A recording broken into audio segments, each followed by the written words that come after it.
Shalom. Apa itu LGBT? LGBT adalah akronim dari lesbian, gay, biseksual, dan transgender. Bagaimana LGBT menurut Alkitab? Kita akan mendapatkan penjelasan dari Gembala GBI Rok Palangkaraya, Bapak Pendeta Christianus Freddy. Salam, Pak Freddy. Shalom. Apa kabar? Baik, luar biasa. Puji Tuhan. Saya langsung ke pertanyaan pertama. Silakan. Apa pengertian LGBT menurut Alkitab dan apakah itu berkenan di hadapan Tuhan, Pak?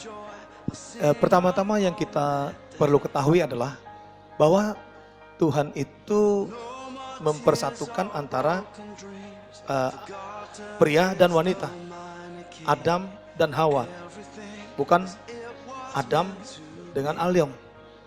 Itu yang pasti, ya. Jadi Adam dan Hawa. Nah, itu ada tertulis di dalam Alkitab. Begitu orang mulai keluar dari kebenaran dan melakukan hal-hal yang bertentangan dengan firman Allah, itu fatal sekali akibatnya.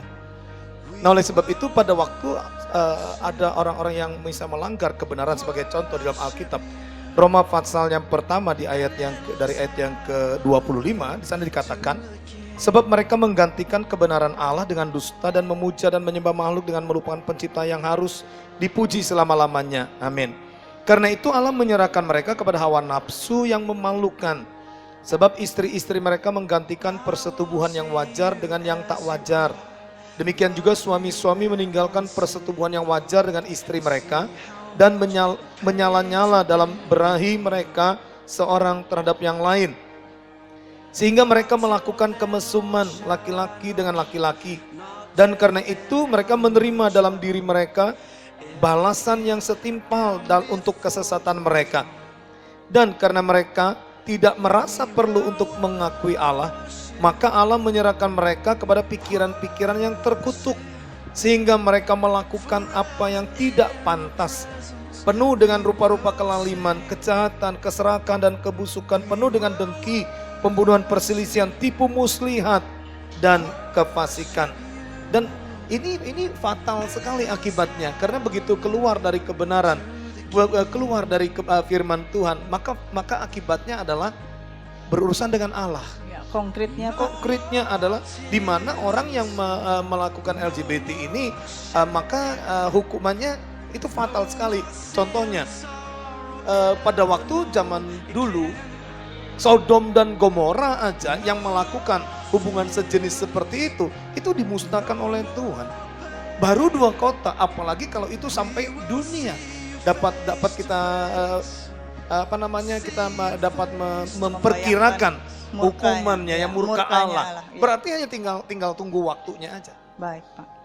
Jadi melihat hal ini, mengapa sih sebetulnya terjadi ada perilaku LGBT ini, Pak, kira-kira?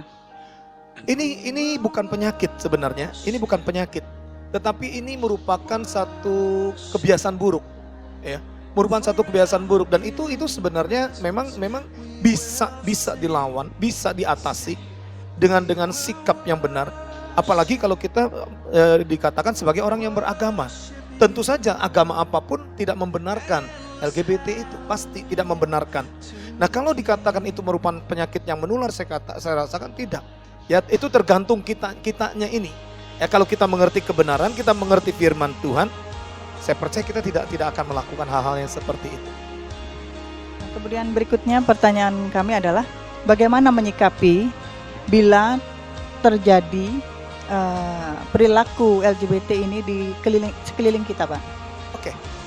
Misalnya ada pelaku LGBT yang ada di sekeliling kita, kita jangan memusuhi mereka.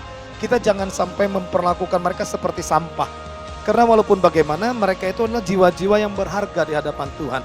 Hanya bagaimana caranya kita menyadarkan mereka, kita ingatkan mereka bahwa itu adalah satu perbuatan yang dilarang oleh Tuhan. Bahkan tadi dikatakan terkutuk, artinya kalau itu dilakukan, nekat masih tetap dilakukan, berarti hidup di bawah kutuk, itu tidak enak sama sekali.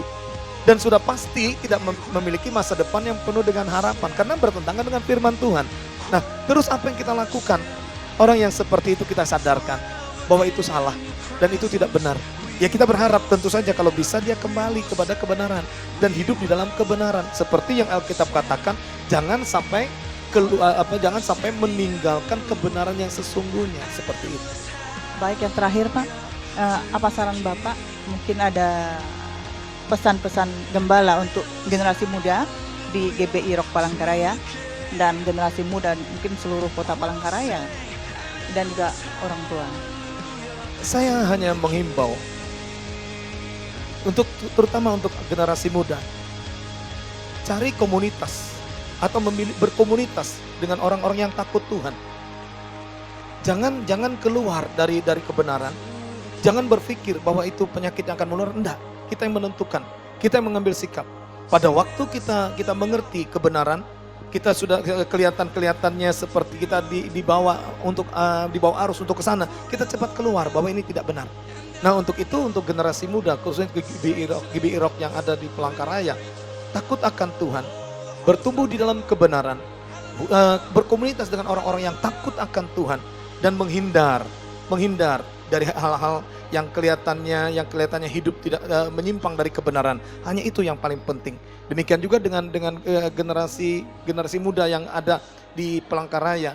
Ayo berjalan di dalam kebenaran, hidup sesuai dengan kehendak Tuhan. Dekatkan diri dengan Tuhan.